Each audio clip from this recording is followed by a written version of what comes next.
साथियों नमस्कार। 70वीं बीपीएससी अभ्यर्थियों के लिए जो आगामी 60 दिन है वो काफ़ी क्रूशियल है और इस समय में आप प्रीलिम एग्ज़ाम का कैसे रिवीजन करें, कैसे इस 60 दिन का मैक्सिमम यूटिलाइजेशन करें ताकि आपका एक्यूरेसी लेवल एग्ज़ाम में बहुत शानदार हो। तो उसी संदर्भ में मैं ये वीडियो बना रहा हूँ। इसको अंत तक सुनिएगा, अपने आसपास ज़रूर इसको शेयर भी कीजिएगा और इससे रिलेटेड कोई भी कन्फ्यूज़न हो तो आप मुझे मैसेज ज़रूर कीजिएगा। मैं उस अकॉर्डिंग फिर नेक्स्ट वीडियो बनाऊंगा या फ़ोनिक भी आप बात कर सकते हैं। अंत में मैं अपना फ़ोन नंबर भी लिखाऊंगा। तो ध्यान से सुनिए, जो 60 डेज़ का अभी अगर हम लोग मान लें तो लगभग 60 दिन अभी बचे हैं एग्ज़ाम में 70वीं बीपीएससी प्री को लेकर के। तो इन 60 दिनों में आप रिवीजन कैसे करिए, उसके लिए आप इस फॉर्मूला को फॉलो कर सकते हैं कि जो आपका टाइम है, what ever you have time, उस टाइम को आप दो भाग में बांटिए। एक 70% स्लॉट में बांटिए और दूसरा 30% स्लॉट में बांटिए। 70% टाइम जो है आप रेगुलर रिवीजन को दीजिए। जो आपका सिलेबस है, जो भी आपके पास टॉपिक है, मैं बार बार 11 सेक्शन की बात करता रहा हूँ। आप मेरे पुराने वीडियोस में उन 11 सेक्शंस को देख सकते हैं ध्यान से। तो इन 11 सेक्शंस को टारगेटेड वे में history, geography, polity, economics, biology, physics, chemistry, information technology, space and defence, Bihar special, current affairs और मेंटल एबिलिटी, ये जो सेक्शंस हैं इन सेक्शंस को आप रेगुलर बेसिस पे अपना रिवाइज कीजिए। जैसे अगर 12 घंटा टाइम देते हैं तो उसका 70% टाइम लगभग आपका 8.5-9 घंटा होता है। तो आप वो 8.5-9 घंटे का टाइम रेगुलर रिवीजन पे दीजिए और 30% जो समय है वो रैंडम रिवीजन पे दीजिए। ये रैंडम रिवीजन आपका मतलब समझिए कि रिवीजन के क्वालिटी को बहुत अपलिफ्ट करेगा। इसको समझना बहुत ज़रूरी है। इसका जो इसके पीछे जो आइडियोलॉजी है, जो इसके पीछे फिलॉसफी है मेरा अपना, उसको समझिए कि रैंडम रिवीजन आपके कन्फ्यूजन को बहुत दूर करेगा। तो इसको कैसे करना है कि आप या तो कोई एक PYQ बनाइए। जो PYQ में मैं बार बार कहता रहता हूँ, BPSC है, UPSC है, JPSC है और उत्तर प्रदेश PCS है, इनका और कुछ और अलग एग्ज़ाम जो सिविल सर्विसेज के हैं उनको ले सकते हैं, या दूसरे किसी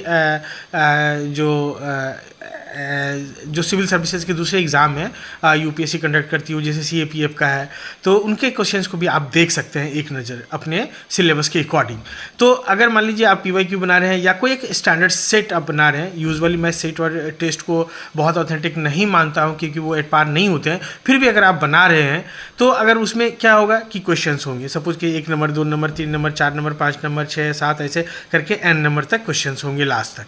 तो किसी एग्ज़ाम में 100 क्वेश्चन होते हैं तो उसमें लास्ट क्वेश्चन 100 नंबर होगा और किसी में 150 क्वेश्चन होगा तो 150 होगा।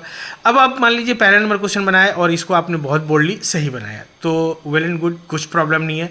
दूसरे नंबर क्वेश्चन को बनाए थे वो गलत हो गया, तो अब ये गलत हो गया तो इस पर फोकस करना है। या आपने उसको अटेम्प्ट नहीं लिया, नेगेटिव होने की वजह से आप नेगेटिव पे कंट्रोल करने के लिए प्रैक्टिस में भी अटेम्प्ट नहीं लेते हैं गलत क्वेश्चन को।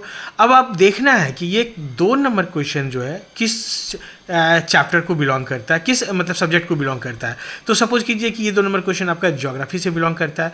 अब फर्दर हम लोग देखेंगे कि ज्योग्राफी में वो किस सब टॉपिक को बिलोंग करता है। तो या तो हो सकता है मान लीजिए वो एक रिवर सिस्टम का क्वेश्चन हो सकता है, या सॉइल का क्वेश्चन हो सकता है, या और दूसरा मानसून का क्वेश्चन हो सकता है, किसी भी सब टॉपिक का क्वेश्चन वो हो सकता है। अगर ये क्वेश्चन गलत हुआ, मान लीजिए रिवर सिस्टम से है या मान लीजिए सॉइल से ही क्वेश्चन है, तो आप अब क्या है कि ये आपको रिवाइज करना पड़ेगा। पूरे रिवर सिस्टम को आप रिवाइज कीजिए क्योंकि यहाँ आपके क्वेश्चन गलत हो रहे हैं। या सॉइल है वो एक क्वेश्चन गलत हो रहे हैं, या मानसून का क्वेश्चन गलत हुआ तो मानसून को रिवाइज करना पड़ेगा। या मान लीजिए समुद्री जलधारा है तो उसके क्वेश्चन गलत हो रहे हैं। तो कोई भी सब टॉपिक है उसको रिवीजन करना पड़ेगा। फिर मान लीजिए 3 नंबर क्वेश्चन आपका सही निकल गया, 4 नंबर सही निकल गया, 5 नंबर सही निकल गया, ऐसे करते करते फिर मान लीजिए n नंबर क्वेश्चन पे गए हम लोग और ये क्वेश्चन आपका सही हुआ, पर आपने उसको बोल्डली टिक नहीं किया था। जब आप बना रहे थे वहाँ आपको कन्फ्यूजन था और उस कन्फ्यूजन में आपने एक टिक किया एलिमिनेशन मेथड पे या और दूसरे अंदाज मेथड पे, लेकिन वो सही हो गया। अब है क्या कि ये क्वेश्चन इकोनॉमिक्स को बिलोंग करता है। इकोनॉमिक्स में आप देखिए कि हो सकता है वो बजट का क्वेश्चन हो, वो मनी का क्वेश्चन हो सकता है, वो बैंकिंग का हो सकता है, वो योजना आयोग का क्वेश्चन हो सकता है, या कोई इकोनॉमिक कॉन्सेप्ट से क्वेश्चन हो सकता है। तो आपको ये देखना पड़ेगा कि किस सब टॉपिक को बिलोंग करता है, तो उसको आप रिवाइज कीजिए। तो अगर आप देखेंगे 100 क्वेश्चन का या 150 क्वेश्चन का आप सेट बना रहे हैं, तो उस परिस्थिति में आप ऐसा देखेंगे कि 20 क्वेश्चन 30 क्वेश्चन इस तरह का आपका छट के निकलेगा।